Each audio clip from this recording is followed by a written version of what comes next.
The Harvest Moon series, not to be confused with the Marvelous games which are now known as Story of Seasons, has had a bit of a rocky start since Natsume and Marvelous went their separate ways back in 2014. The Marvelous games were on a level of their own, and the Natsume games, although ambitious, tended to fall short. However, they didn't give up, and with the release of Harvest Moon: Light of Hope, I had noted that Natsume was starting to get there, though they still had a ways to go at the time. Come 2021, with Harvest Moon: One World, they had made a lot of ground, figuratively and literally, given One World's open world aspect. To celebrate the 25th anniversary of Harvest Moon, Natsume teased and announced Harvest Moon: The Winds of Anthos at the end of 2022, with a 2023 release date, which brings us to today, and me being almost a year late with this review. Like other games in the series, if you haven't worked it out just yet, Harvest Moon is a farming simulation series and one of the pioneers of the genre, where you would grow crops, raise animals, befriend the townsfolk, and in most games even find love along the way and start a family. In Harvest Moon: The Winds of Anthos, you play as a self-insert whom you can choose the gender, basic appearance and name of, though Justin is the default name for the male character, and Christina is the default for the female. Your character lives in Linked and Buried Village in the land of Anthos, which 10 years ago had suffered from a disastrous volcanic eruption. The Harvest Goddess and her Harvest Sprites had exhausted all of their powers to keep the people safe, but as a result the Harvest Sprites formed walls protecting most of the villagers from the disaster at the cost of isolating them from one another, and the Harvest Goddess could no longer use her magic. The goddess sends out a message in a bottle hoping that someone would find it and help reconnect the villagers in Anthos and revitalise the land. Fast forward to the present day, and your farmer, alongside Doc Jr., a recurring character from Harvest Moon: One World who's the descendant of Doc from the earlier Natsume developed games, start doing farm work. While helping a fellow villager by capturing his escaped chicken, your farmer comes across the message in the bottle at the beach, and wanting to help the Harvest Goddess, begins their journey to reawaken the Harvest Sprites, reconnect the villagers, and restore the Harvest Goddess back to full strength. But is this game any good? Find out in The Good. I found that the gameplay is mostly retained from One World and still works quite effectively. You still do the basics like tilling the fields, sowing seeds and watering them to get them to grow, and like One World, you can find seeds through interacting with harvest wisps who will give you a variety of seeds as you discover them. There are different coloured wisps who will run away if you approach them too quickly, but will provide you with more seeds if you interact with them. You can also find glowing yellow wisps who will give you special fruit. Once you gain access to the area, you can give 3 fruit to the Harvest Goddess who, due to exhausting herself, has shrunk to become the Tiny Harvest Goddess, to increase the amount of items, seeds or materials you can carry, or increase your stamina so you can get more work done in the day or travel further of exploring. Crops and flowers can be grown in any season, though they have their preferred seasons. Growing them under certain conditions may result in you getting a mutated crop, which the game really encourages you do.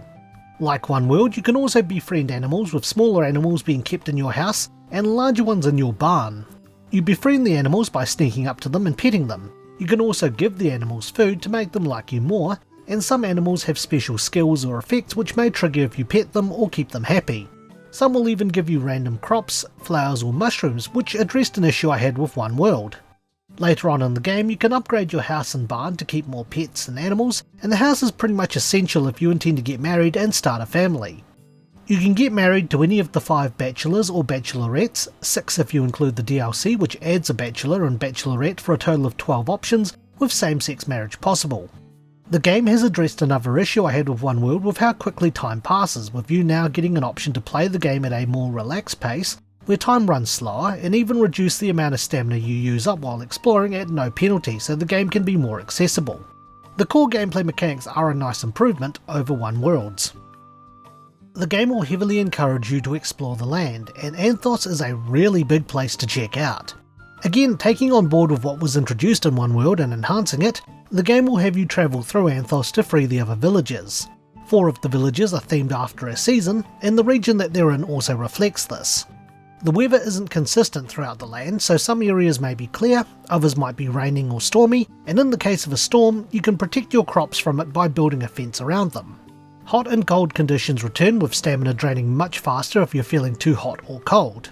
You can eat or drink certain foods to temporarily relieve the issue, but late in the game and in the post-game, you can get clothing that provides permanent protection against the heat or cold.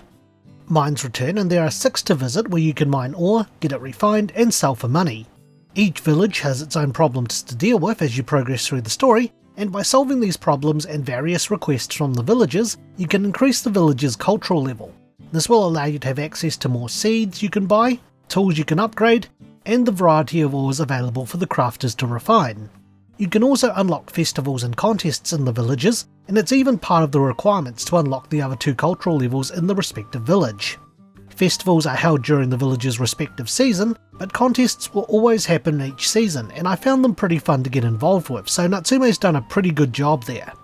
If you set up your farm close enough to one of the villages, anything you ship also contributes to that village's cultural level. The Harvest Goddess will let you know when the level has been reached, and as you improve it, the village starts looking more developed. You can set up your farm in various locations around Anthos, and these locations provide various growing conditions for your crops and flowers. Moving your farm will take a day, and any crops that you were growing will remain at the old location, so don't forget about them. Once you've beaten the main story and certain requirements are met, moving farms will no longer take a day, and the land will undergo a phenomenon where twice a season, the harvest moon will appear in the night sky. This will enhance some of your crops, and if you're looking at collecting seeds, that's the best time to do it, as you'll get more seeds from harvest wisps during a harvest moon. As you explore Anthos, you can reveal a portion of the map by activating Harvest Goddess statues, which will double as fast travel points for easier access. Again, these features have been big improvements over One World, so it's given me the impression that Natsume has really done their homework to make this game even better than the last. But the game still does have faults, and we're going to look at those in the bad. There are some gameplay issues that I really didn't like. While these are more minor inconveniences, they were still enough to annoy me. When buying items in bulk from any store, there's no quick way of increasing the amount that you want to buy by a set amount. Traditionally, if you buy things in a game, and if you want to buy more of those items, you can press a button to increase it by 5 or 10. In this game, you have to press or hold the button to increase or decrease the quantity by 1. Or if you press right, it will automatically select the quantity that you can afford with the money that's on you, and left to reset it back to 1. Another issue I had was when you create the items to give to the bachelors and or bachelorettes to either show romantic interest in them or to friendzone them. If you have crafted one or the other, you cannot engage in random conversation with them, as the game will force you with a choice to give the friendship or love token to that character first. This becomes a nuisance when they have a request for you to fulfill, and you have the items needed to complete said request, especially if you have maxed out the friendship level with the interest in question. Another unusual thing is that while the tiny Harvest Goddess gives you ample warning that a storm is approaching so that you can prepare for it, she will tell you that the storm has damaged crops despite you taking the appropriate precautions, even if the storm happened on the other side of Anthos.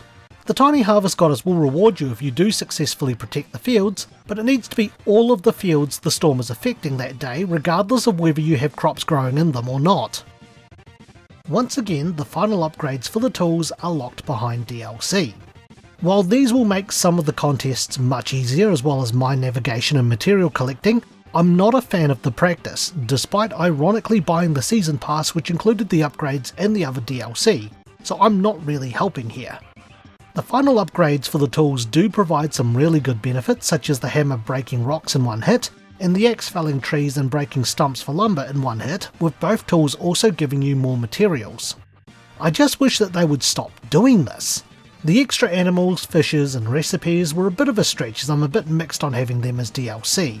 The extra furniture, which was bundled with the tool upgrades, I didn't even bother about, but the one that's worth it is the one that introduces a new bachelor and bachelorette, as well as a new village and story quests. The new village, when the culture level goes up, will stock things the other villages in Anthos has, which makes it an absolute convenience since you can find pretty much what you're after in one village.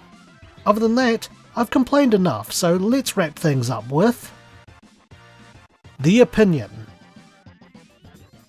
Harvest Moon: The Winds of Anthos is an improvement over One World in every single way, and I'm impressed with how Natsume has improved over the years. I've gone from disappointed, to cautious, to reasonably impressed. The gameplay mechanics have been expanded and issues from One World have been addressed.